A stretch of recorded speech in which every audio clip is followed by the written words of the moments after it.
Now the serpent was more crafty than any other beast of the field that the Lord God had made. He said to the woman, "Did God actually say, 'You shall not eat of any tree in the garden?'" And the woman said to the serpent, "We may eat of the fruit of the trees in the garden, but God said, 'You shall not eat of the fruit of the tree that is in the midst of the garden, neither shall you touch it, lest you die.'" But the serpent said to the woman, "You will not surely die. For God knows that when you eat of it, your eyes will be opened, and you will be like God, knowing good and evil." So when the woman saw that the tree was good for food, and that it was a delight to the eyes, and that the tree was to be desired to make one wise, she took of its fruit and ate.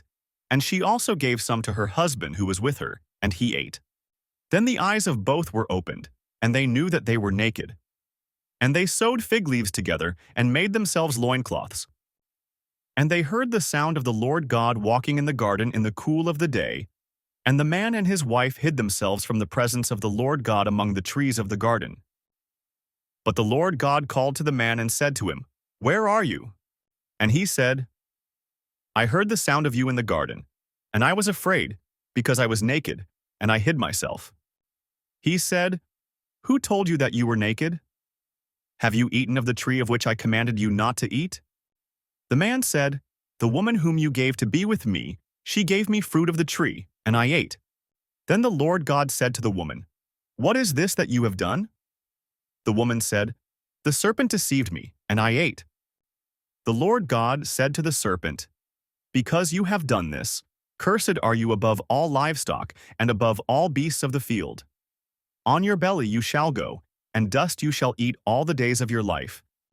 I will put enmity between you and the woman, and between your offspring and her offspring.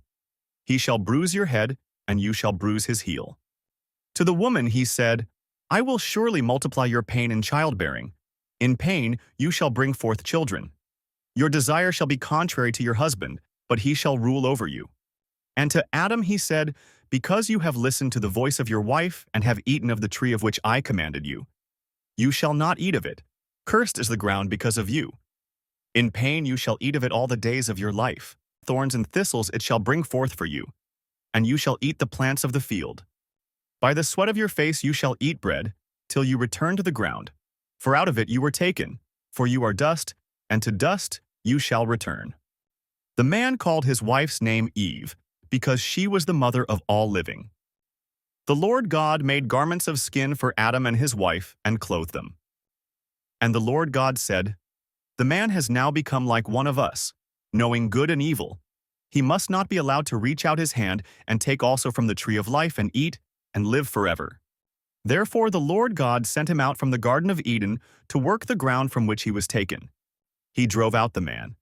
And at the east of the Garden of Eden he placed the cherubim and a flaming sword that turned every way to guard the way to the tree of life.